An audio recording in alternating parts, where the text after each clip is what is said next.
I'm Jim Check. You're watching Now Media. I'm here with Corey Severin and Dennis Storozhuk, and we're talking about the Kelowna Marine Tourism Association here. Says the dock fees are unfair. You want to start us off, Dennis, and explain what's going on down there at the marine there? Yeah, 3 years ago, under a previous leadership of the city, they accepted the bylaw that with main reason of paying for the new dock. And they wanted to charge $2,000 per each boat and $1,000 for Sea-Doo. They did consultation with commercial operators at the moment on how this dock needs to be built, and they did completely opposite. The current dock have multiple flows in all the ways. Right now, at the end of July, they came to us. They sent a letter to each big operator demanding these fees. We, all the members of the industry, we believe these fees are completely unjust, unfair, badly structured. We came together because of this, but with a lot of future plans. We came together, all the competing companies. We resolved our differences and came together and formed Kelowna Marine Tourism Association with over 20 members at the moment. So the main idea, so city have a unified voice from us. We can stand together, our main basically demand is to get in front of the council to have a public hearing with the goal of amend this bylaw. Just to give the numbers in perspective, they budgeted to collect $100,000 from us. By the city standards, it's a very small amount. Out of this $15,000 they put out for enhanced enforcement. We as association, we willing to cooperate with the city. We have multiple suggestions and proposals how to make these fees proper, structured, how to improve the appearance and safety of the dock, continue develop it, and so on. All we want in return is our voice to be heard and fees to make just. And Corey can speak more on that.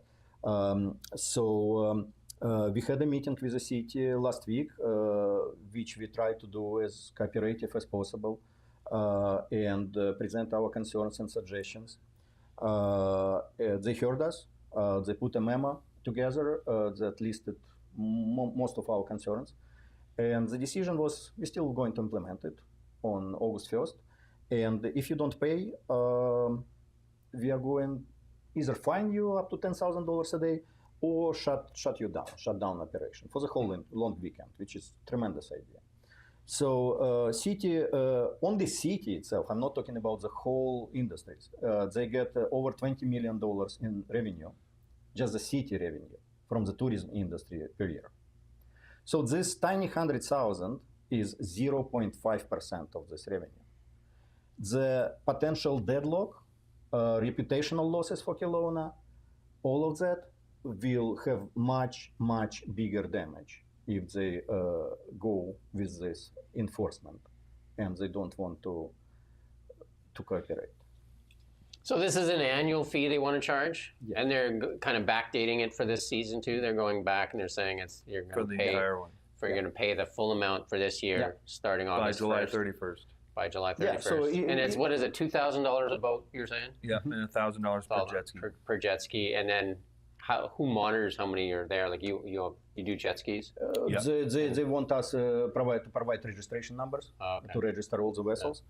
So of course it does not take into account anything like whether this boat will be operational, whether I'm as a Kelowna taxpayer use my own boats for my own pleasure use. They still want me to pay because I'm part of commercial operation. There is huge there are cheap boats that are rented like for $100 an hour. There are expensive boats that are rented for $400 an hour. They want the same flat fee.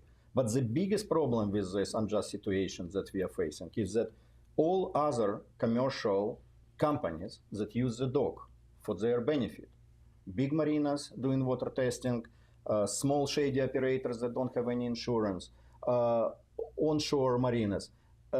City does not want them to pay a cent.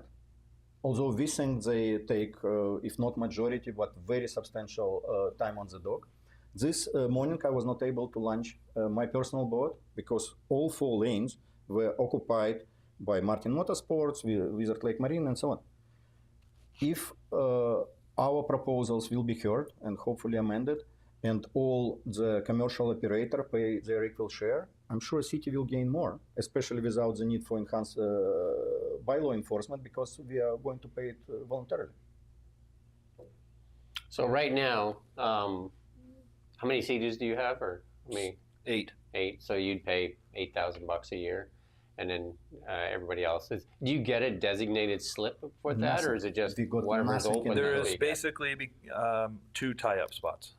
Two so tie-up you have spots. 4 lanes to the boat launch, and then on the other side is where you're supposed to tie up. Now, the public can just come in and tie up there, and they will come, and they've tied up there all day, right? Yeah. So now there's literally nowhere to put the boats to get your customers in unless you're tying up the lane, which is now backed up out onto the road. So where do you put your Sea-Doos when they're not in the water then? On the trailer in a dry storage. Oh, so you can't store them overnight. So you're not getting a slip. You get messed Oh, okay. So you're not getting a slip that you're permanently there, because there's some permanently based boats there, isn't there? At the yacht club. Just at the yacht club, nobody gets a permanent slip. That's another thing. They don't pay to launch their boats in there when they put them in and out, right? So that's kind of a big wrinkle, because I thought maybe you were getting a permanent slip or whatever. So you're actually having to take your boats in and out of the water. Multiple times, because for fueling as well. You can't fuel on the water. You can't fuel anywhere near the water. So everything comes in and out constantly all day long. And then obviously if the public is using that as well, and they're not paying a fee, you're just paying public a fee. Even from out of province, you get a lot of people from out of province. Most of the people. Yeah, I mean, and the city wants to recuperate costs on dock construction and maintenance. There's very lack thereof. But the problem is, as professionals, we're there every day. We're not the ones doing the damage. The people are doing the damage are usually the rookies, the guys that are just showing up. I watched it. I used to launch my boat all the time. Right? You could. You're right. So. That's the problem is what document and justify, and that's where we, as Dennis mentioned, I agree with everything Dennis said, is where does the money go? Basically, you're just trying to recoup the money from us so that you can control us and not anyone else, just the people, and they have no justification. So is that kind of based on your business address? Like if you say your business address is that dock? Yeah, I'm a mobile guy. Oh, you're a mobile guy. I'm a mobile guy, so I don't have an address to that. So how are you different than, say, Dockside Marine that comes and wants to test out their boat and they don't pay? I don't see any difference, really. In the bylaw, you can launch at El Dorado. You can launch. Are you paying at the El Dorado? In the bylaw is very both specific. of those docks. Those 2 docks. Right? Yeah. But there's some other, I guess. There's the Knox Mountain one, but it's unusable. It's unusable. There's no dock there, and you have to pretty much drive your vehicle into the lake to even get deep enough to launch a boat. I've seen people drive their boats, trucks into the lake. You have to there. Yeah. Oh, yeah, for sure. The El Dorado one. Yeah. Literally into the lake. Yeah, so how it works today, I saw the big truck from Alberta standing for an hour unattended on the boat launch, idling, which is violation of another bylaw, by the way.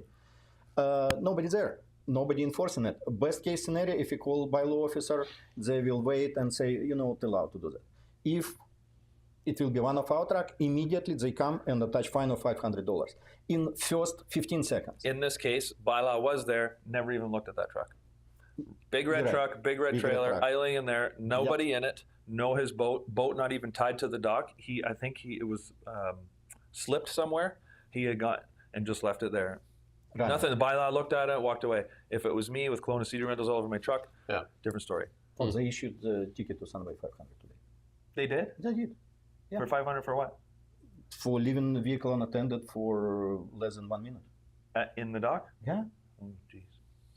That's just uncalled for. And they have no justification for the fees. Where do you find what we've heard? The only feedback we got back from you got to think some of these companies, some of a big company has 25 to 35 boats. Think about that's a $70,000 hit to him before he makes any money. Not to mention he employs 25 people for students BC that go to UBC, maybe somebody's first summer job. They're employing a lot, and not to mention when people come in, we're saying, hey, go to King Taps, go to this place, go see this tour adventure, go to this wine company, and the city makes money from all of that, right? So, what we got from the one city councilor was, oh, you charge $18.99 for a surf boat a day. Okay, the surf boat costs $300,000. The truck to haul it is $80,000. 2 employees, so they're not taking it up the time at the dock.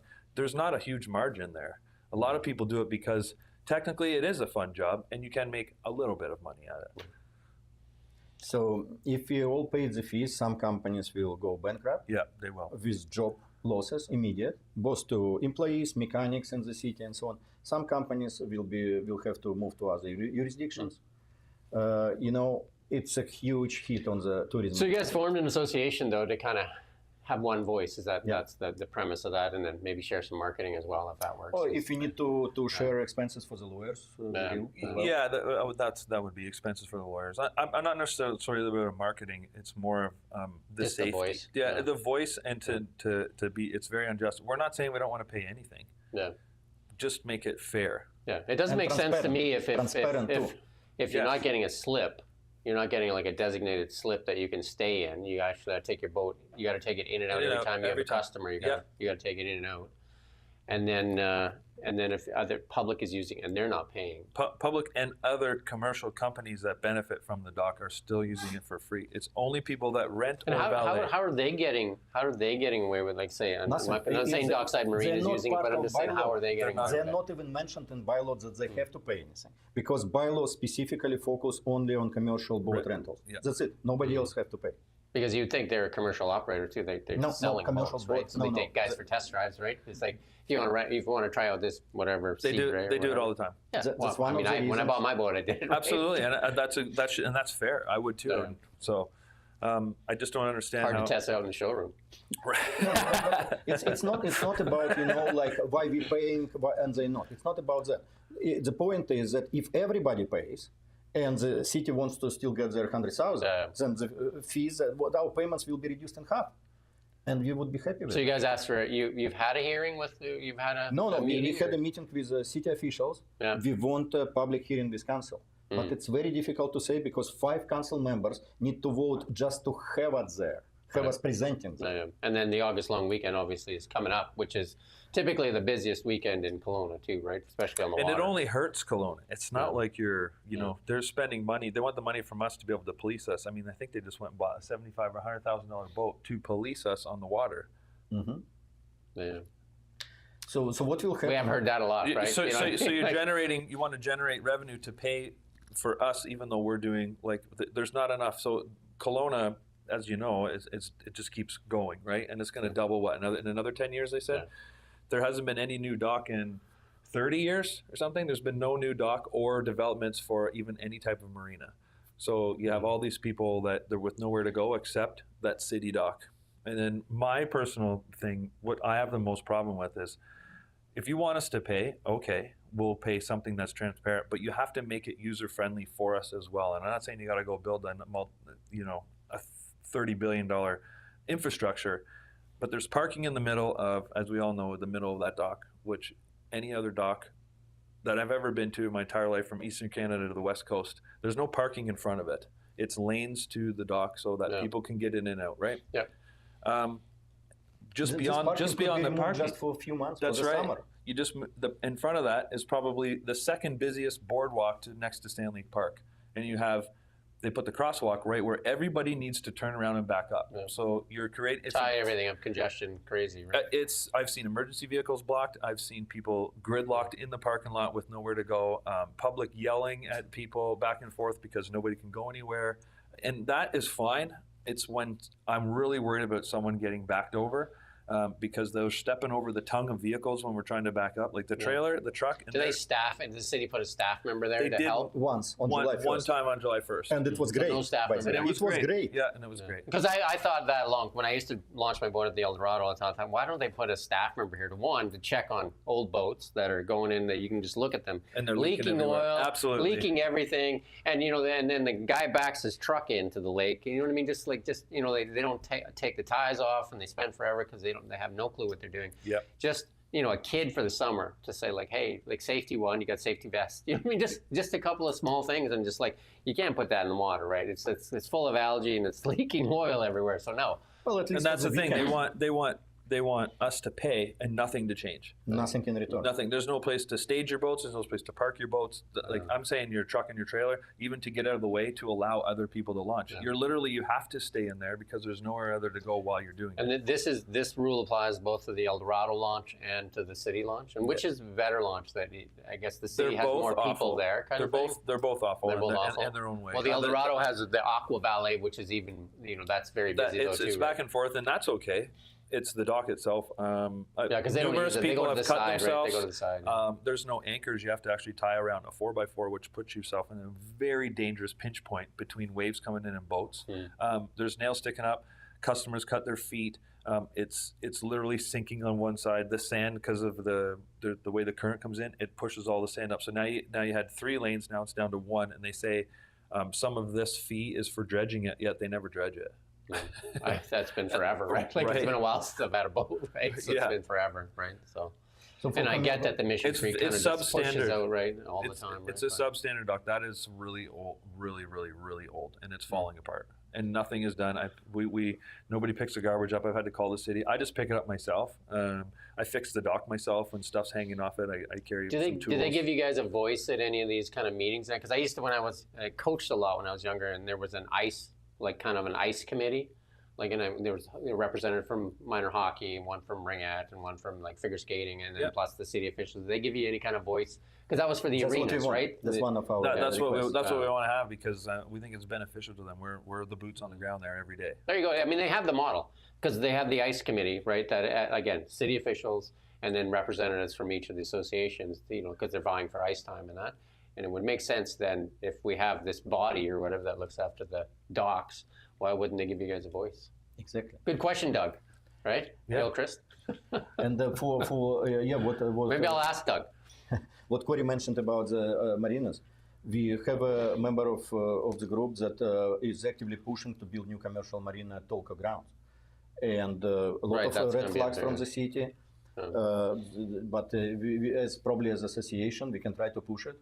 To make a safe, proper, high quality. If they're going to charge you, why wouldn't you guys vie for having one of those lanes just commercial then? If you're going to charge us commercial, then just tie one up as commercial and the other one as commercial that's fresh idea. Plus the tourism and then maybe commercial overload. But I mean, there should be, if they're going to charge you, then you should get access to that water all the time because you have customers waiting, right? Because now you're ruining their experience, like you say, it's tied up forever. And some guy's got his boat there idling, and obviously there's that customer. He's got an hour. I don't know. You rent your seat by the hour or whatever, right? Yeah. And then the next guy's stacked up, and you know what I mean? Because if you go over on that guy, obviously it trickles down to the next and the next and the next and the next. And we all try to work together, even though now we've kind of come more, but we always try to get out of each other's way and be efficient as we can. But you could just have one person that mucks it up. Well, we plan to develop guidelines for members and have them working. But what Corey mentioned, we have 2 actually parking spots for the whole Kelowna there. How difficult it is to extend the dock and start charge parking as they do in downtown Marina? As they do in the Marina, Yeah. It's extra revenue for the city that will pay off for this parking very fast and will be so convenient, easy for everyone. Yeah. No they just put a finger dock out, charge for boats tying up. So if you're going to tie up there, you have someone working there.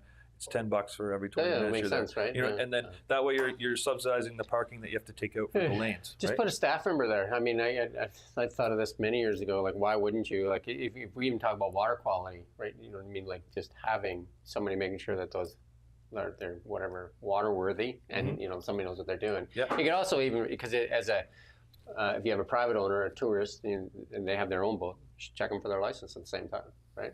Yeah. Because I know that they don't have to have a license. That's one of the concerns. Right? They give them a small safety kind of tour or whatever. Yeah, yeah. Right. But these little operators that not licensed at all, they don't have insurance. No. They don't have marine insurance. So it's a disaster waiting to happen and big lawsuits coming to the city.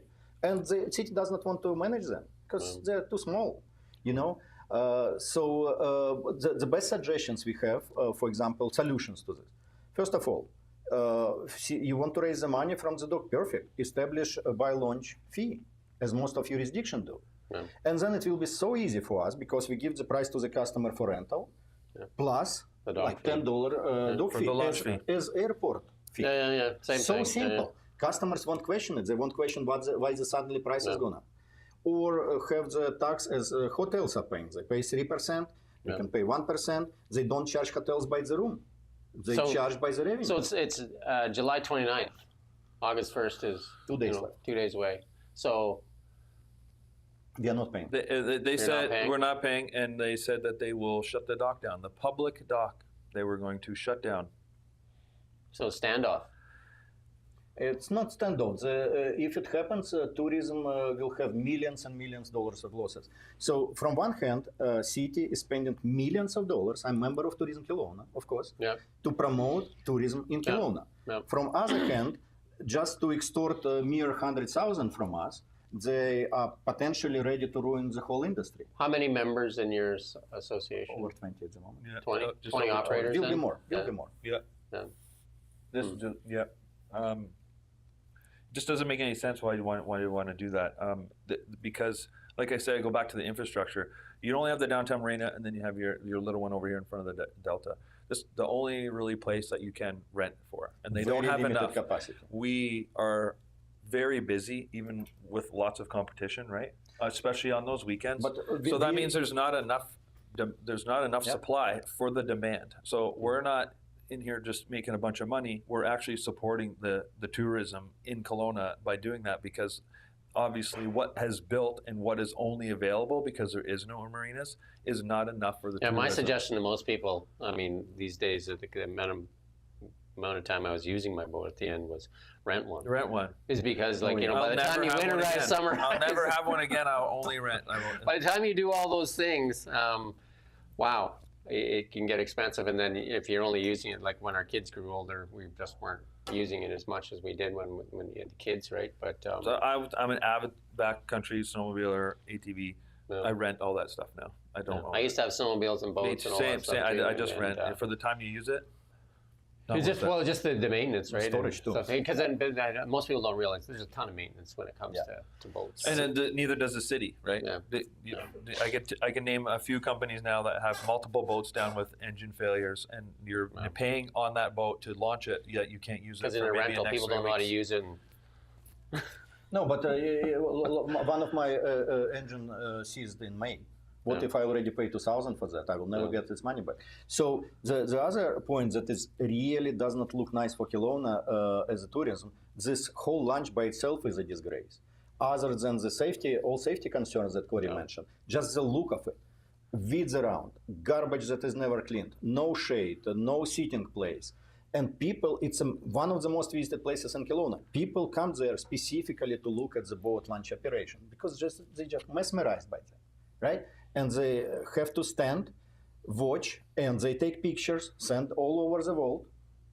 And it looks like barbed wire there and stuff garbage. Washed up. I'm constantly picking the stuff up. It's really bad. There is no maintenance. They want us fees for maintenance. They don't do it. There is no maintenance. We can do it as association. If they want us to do it, we can do it at our cost. Kelowna Tourism is right there. What have they said anything to you guys? Have you guys talked to Kelowna Tourism? That's next step. That's next step. Yeah. Because, I mean, they're right there, right? Yeah, but the problem is they're owned by the city. Yeah. Well. So we can get potentially their opinion, but it would not be. So the process, I talked to the city council, of course, and so on. I'm trying to get a meeting with the mayor. But the problem with city council is that they usually just vote on the bylaws and amendments proposed by the city staff. Yeah. Yeah. So unless city staff cooperates with us, and understand that we want to ease their burden. We want to make their job easier. And we want to have Kelowna as a better place, more tourism friendly and so on. Until they get into this situation, we don't care what you say, we just want money from you. And that's pretty much how it's went. Yeah. And the bylaw officers there, I know they're doing their job, but it often comes as so much bullying. They come in like groups of 3, like they don't have anything else to do. They scare our customers, especially international customers. They think it's police. They don't know the difference. And as soon as they see them, they say, as soon as I have a question asked to them from bylaw officer, they say to us, we don't want any trouble with Canadian police. We just visitors, we go away. Yeah, I've had customers have to step in with bylaw to de-escalate because they just, it's very bullish. I had to call RCMP. I had to call RCMP to deal with bylaw. to calm to call a bylaw down, even though everyone was like talking it like this. Hey, calm down. And we are supposed to pay for this. Yeah. Both as Kelowna taxpayer and as part of. You gotta love regulation when they tell you got to pay a fee so that they can hire people to monitor you, like the same as the Airbnb thing, right? So and the city wants you to register, then the province wants you to register, and it's almost like it's hard to operate, right? Because obviously you have staff as well. But it's not catch-22 because we as association, we can monitor who is using the dog, how, and only in case of real violations, then we call bylaw. Why don't you propose to them that you will rent the dock from the city? The association will rent the dock and monitor it and staff it, and you'll charge the city. That's another fresh idea. That's another good idea. There's nothing wrong with what I mean? Yeah. And then, because again, it's not unusual. There's public-private partnerships all over the city. The arenas are all public-private partnerships. The city owns the arenas. RG Properties runs the arenas, right? And the same thing. So I mean, that might be one of your best pitches. Say, look, we're going to take the headache away from you. You don't have to bylaw it. You don't have to do anything. We'll do it. Right? You don't need to. And then we're going to pay you a lot less. And then we're going to take care of the garbage. We're going to take care of everything. We're going to put some rules in place. Everything. And make sure people are using it properly, especially if commercial operators. If you don't have. What do you think, Doug? I like that idea. We will add it to our list. Thank you. Yeah. No, Jim, seriously. Yeah. I'm serious too. Yeah. I mean, Tom, you're listening. That seems like a pretty good idea. Better than shutting down the dock on August 1. Right? No? You got a bunch of guys that don't want to work with you, I think, right? You guys are promoting Kelowna. Well, we boots on the ground. You know, we are the face. And just one thing, if you go to check our Google reviews, and we have hundreds and hundreds of them, like the average rating is at least 4.5 stars, right? So most of our customers, they love us. But I mean, it's the deal, right? Do you know what I mean? Like this is a good deal. You tell them, we'll run it, and then actually take care of it all. And then at the end of the day, if you look at the numbers, if you get an accountant, ask one of their accountants to look at it, they're taking in $100,000. I bet you their cost is more than $100,000. So take away all your costs, and basically we'll pay you a little bit. Right, and we'll take care of all this stuff, and then we can renew it every year. Again, there's Parks Alive. It's a they do these partnerships all the time. This is not unusual. It's not unusual, but it's very unusual how they're really dead set against it or any cooperation between us. I think the solution would be to pause this August 1st thing and have it prorated at least, or pause and just then say, hey, let's have a meeting and figure out a better solution. That's exactly what in our letter to the city we ask to pause the implementation until the council hearing. Yeah, there you go.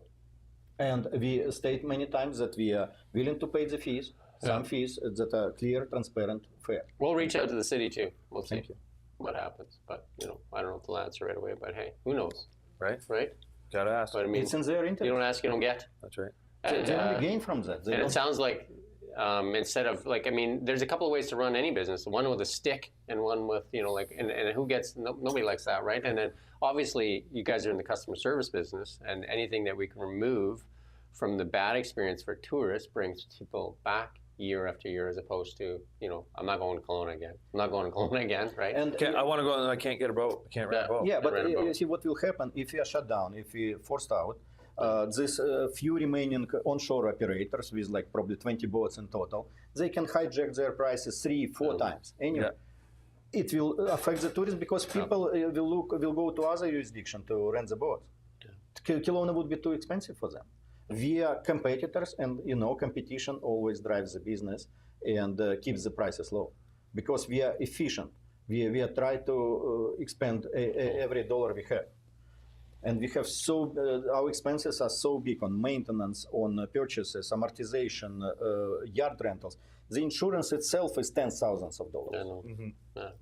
And I've owned a boat. I know what it costs. It's crazy. Oh, commercial insurance for a jet ski is a lot. No, I get it. It's the motorcycles of the water. It's a lot of money. Yeah. Crazy. And then obviously you're always praying that the guy comes back with the one piece. Right?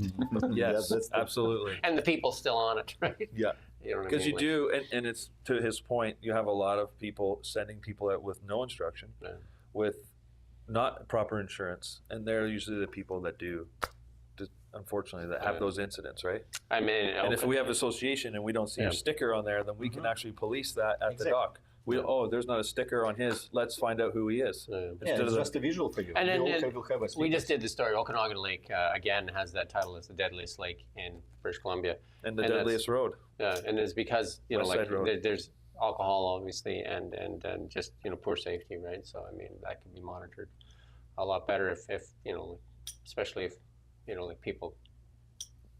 There's somebody at the dock monitoring it, right? Yeah, but putting in the water, right? A lot of this stuff happens, right? If you have a representative of associations there all the time who have guidelines, who have direct line to bylaw and their CMP, imagine how many accidents we can prevent just by monitoring and seeing what's happening. Well, like I said, we'll reach out and see what they have to say, but we'll follow up on this story as well. And thank you for bringing it's a developing story. Let's see what will happen on the it looks like it's August 1. Will we have a collapse of the downtown with all streets filled with trailers and boats? Will we have happy tourists or very unhappy tourists? Because of course, if we shut down because of that, we will, with cancellation, we will pass this information to tourists of what is the reason. Yeah. Well, thank you for coming in, Dennis. And nice. This is the first time I've talked with you. Mm-hmm. And Corey, and you got Sea-Doos you rent, and then you rent boats, and Sea-Doos. Mm-hmm. There you go. And competitors working together. Look at that. Eh? That's what's amazing, you know. And it's not. It was created because of the situation with the city, but all of us talk about future cooperation, working together, and improving the industry, and to be the voice of the industry, pretty much. Anything anyone else to share right now? No. I don't know if you mentioned we had this meeting with city officials last week, following their letter of extortion, and the meeting itself was pretty cooperative, but it did not get to any results. Don't get all worked up there. English is second language, extortion, but maybe it feels like that sometimes. Yeah, it does. It does. Anyway, we'll reach out to the city and see what they have to say. I mean, obviously, that would not be a good thing to have a standoff at the dock there on August 1, especially the long weekend, right? I wish everybody a good weekend. Hopefully it all works out and that the calmer heads prevail and the city at least puts a pause on it and let's figure out a solution that's going to work going forward. You want to be in business for a while, right? Like you're going to be there for a long time, but I want to see the safety around that area improve. That's what I don't want to see someone get run over or hurt or anything. I can tell you, if I was the mayor right now, Tom, I would say, hey, if you guys want to run it, great. That's awesome. We'll check on you every now and then. Right? It takes the liability off them for sure. But anyway, we do thank you for watching No Media. We don't just report the news. We live here too. We're your neighbors, bringing you stories that matter to all of us. No government funding, no outside influence. Kelowna Now, local, independent. News you can trust.